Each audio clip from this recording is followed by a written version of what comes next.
Hola mi gente, bienvenido a mi canal, and today we're going to talk about high porosity.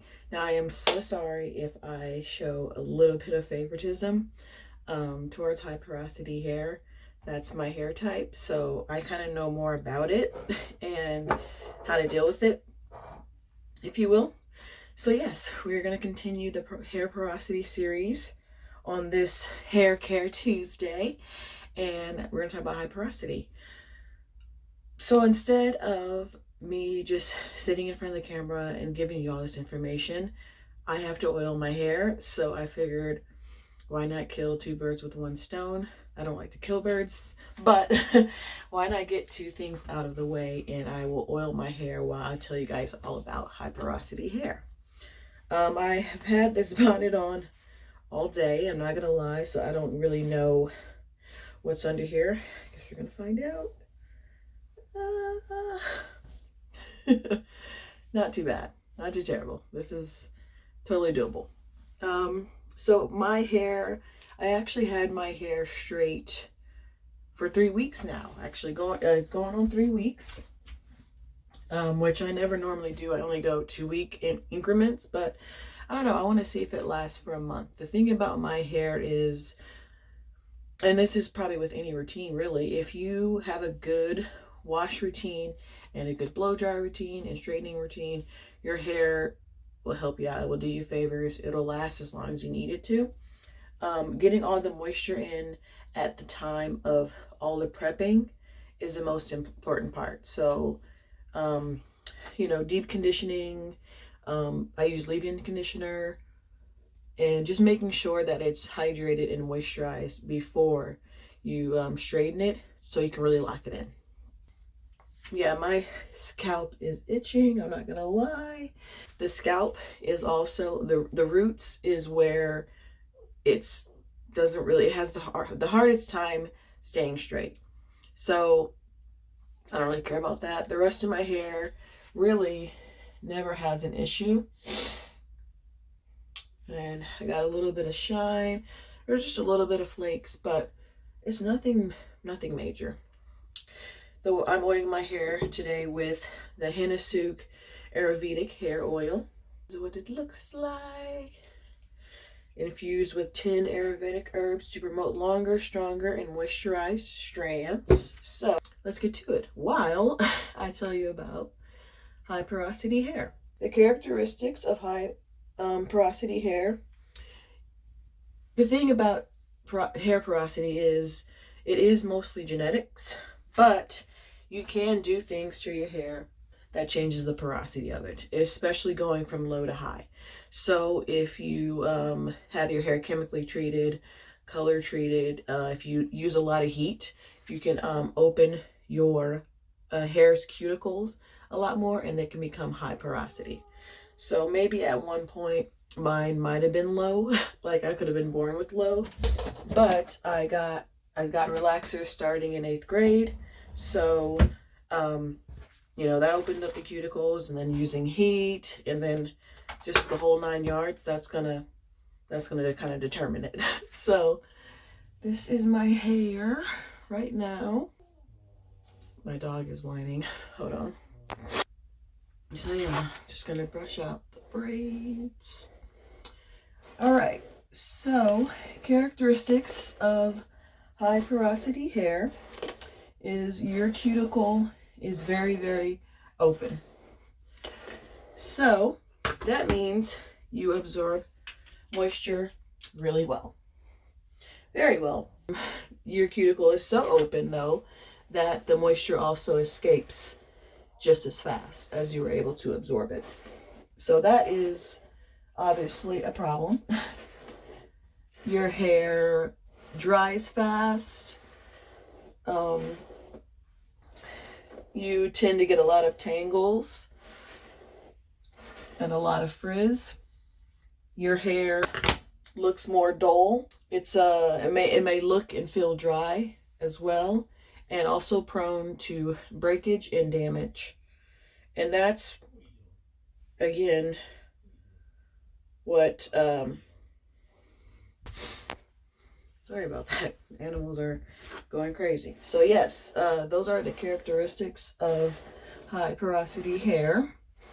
And right now, mine is looking a little greasy. Like right now, I'm at the stage, obviously, where I'm not really going to wear it down. I'm really just going to wear protective styles like the braids I have here, or wear it in a ponytail. And I'm not really, I don't get a lot of dandruff, but normally I would have a lot more flakes by now, especially how itchy my hair actually is. And I don't oil it while it's straight a lot. I don't oil it a lot because, yeah, that just weighs it down. But I can't believe how I don't really have that many flakes. And I think this oil is a huge factor. And I don't like oil my whole hair either, just the parts of my scalp that feel extra itchy and dry. So yes, those are the characteristics of high porosity hair. Now, a routine for high porosity hair is just as important when it comes to technique as well as products. That's going to be a determining factor of how your hair, how you take care of your hair obviously determines how well it's going to come out. And knowing the right products for your hair is going to make a huge difference. So, the routine for high porosity hair is balancing your shampoos. So, while low porosity mostly needs moisture and doesn't really respond well to protein, high porosity hair needs both. So what you're going to want to do is one wash day, you're going to want to use a moisturizing shampoo. And then the next wash day, you're going to use like a protein rich or strengthening shampoo just to balance out between the two. You want to make sure that, your hair isn't like too hydrated. And there's a word for it, high growth fatigue. You want to make sure it's not too moisture rich. And then you also want to make sure it's not too strong. And that's where it can feel a little bit like straw and a little hard and dry, rough. So yeah, when you shampoo, you want to make sure you're balancing it out. So switch it up each wash day, just so you'll have moisture and protein. Another thing when it comes to shampoo is not to shampoo too often. I usually shampoo once a week. And that's if I don't have like a protective style that maybe I want to keep in longer, but especially if I wear my hair out and curly, I'll do it once a week. I also added tea tree and lavender to this. Those are supposed to be really good scalp oils, which is another reason why I feel like I have not had that many flakes. It has still been pretty itchy. I just get the spots that feel dry or feel itchy in the moment. Ooh, just right there. And then underneath gets a little crazy. And yeah, and that's basically all I do. I massage it a little bit so then it can spread a little bit more. Another thing with washing is make sure you're using something that's sulfate free. Your hair absorbs all your products and moisture very, very easily, so you don't really get any buildup. So you don't really need anything that's like a harsh shampoo, except for once a month. I would say once a month, definitely clarify your hair. And me, I clarify my hair after I wear it straight. So my next wash day is going to be definitely a clarifying shampoo, just because I'm almost at 3 weeks with putting, whether it's dry shampoo or oils, environment, anything like that, where I really need to get all the gunk out. And especially the products that I use to straighten it have silicones, and silicones aren't going to get out without something a little bit harsher or a little bit more clarifying. So definitely clarify once a month at least, and then you should be okay. See, like here, if I have like an exposed like part, then I'll kind of just oil the part and massage it in, just so you know all the environmental factors is going to be exposed. Okay, then I'm going to go ahead and brush it. The next thing that you want to make sure you're doing for high porosity hair is never skip conditioner. Never. And honestly, I would say this tip for any hair type. Your hair needs that conditioner. Like the shampoo is really going to mess with your pH and throw it off and kind of dry it out. You want that conditioner to kind of bring it back to life. So never skip conditioner, whether it be a rinse out or a deep conditioner. Your hair needs that moisture, and if it's protein rich, it needs the protein as well. So definitely don't do that. High porosity should also use moisture rich products. So you can basically use the heavier oils, and you can use butters and creams, thick conditioners. You guys don't have a buildup problem, so you can kind of get away with it if you are high porosity. Let's see, got a little bit of dryness in the front here. I'm trying to make sure I do this and not forget to give you guys the actual tips. Like, this is a hair tutorial or anything like that. It's just me working on some stuff. Again, killing two birds with one stone.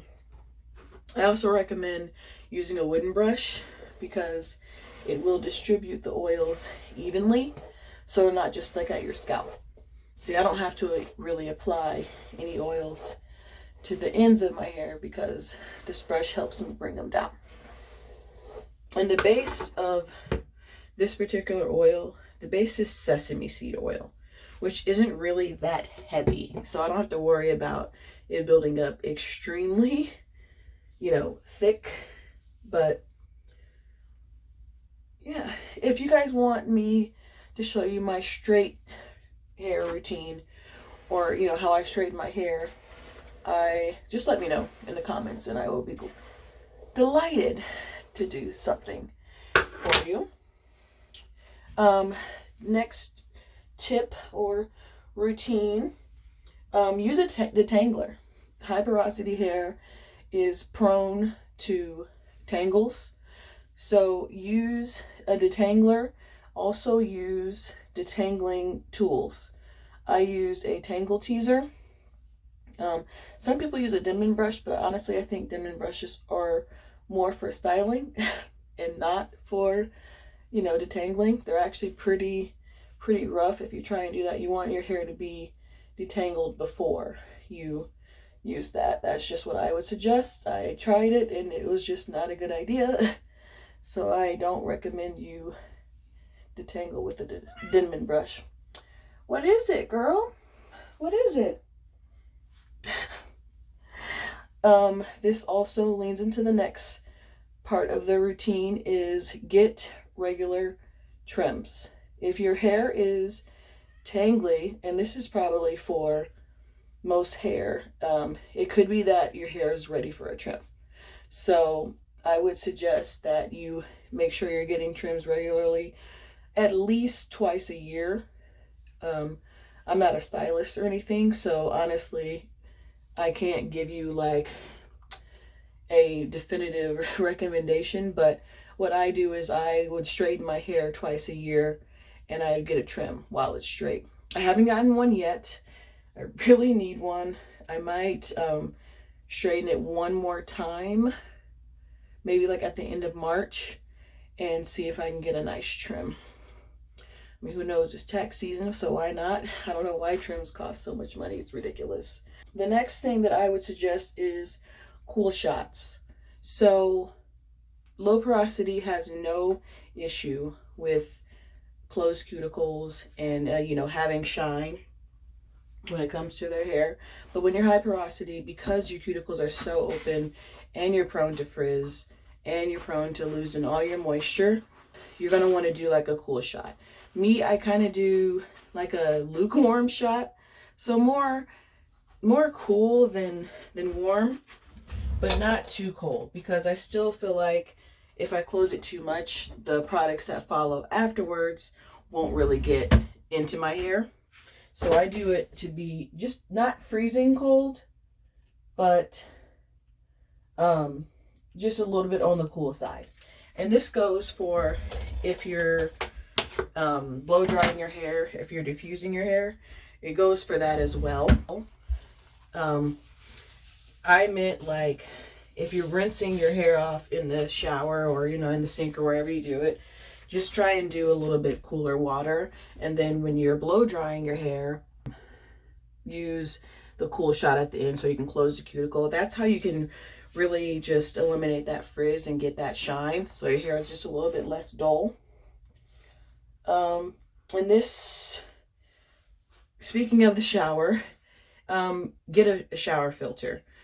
Especially like even for low porosity hair, when you're prone to build up, hard water can definitely be a big factor. All the mineral buildup, all the gunk that comes out of sinks and drains and faucets and all that, like you don't want that on your hair. So get a shower filter and make sure that you're changing it regularly. That would be another tip that I would have. And this next one goes for all hair types.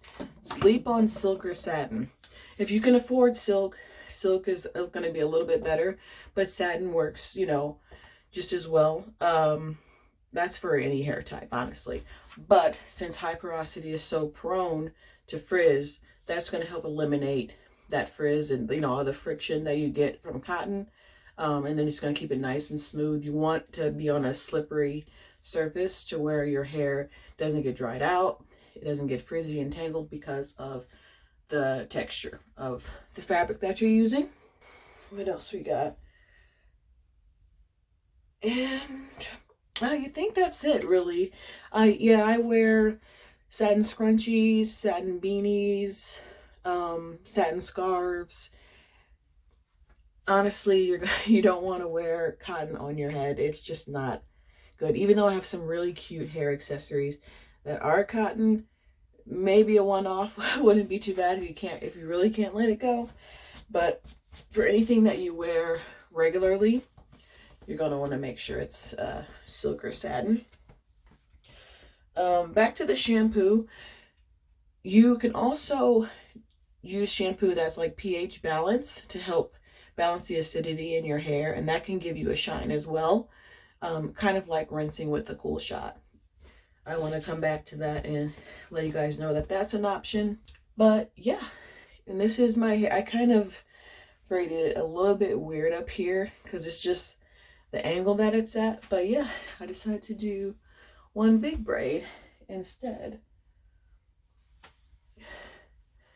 Let's see, there we go. It's nice and shiny and black and thick. So that's super nice. That oil works wonders. I highly recommend it. I will put it in the description box below. This is what it looks like.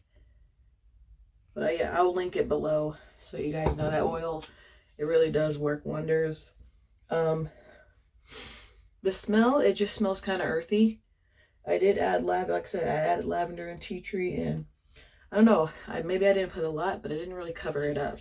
Or maybe that's the smell that gave it off with mixing those two together. But yeah, that's all about high porosity hair. I hope you learned something from this video.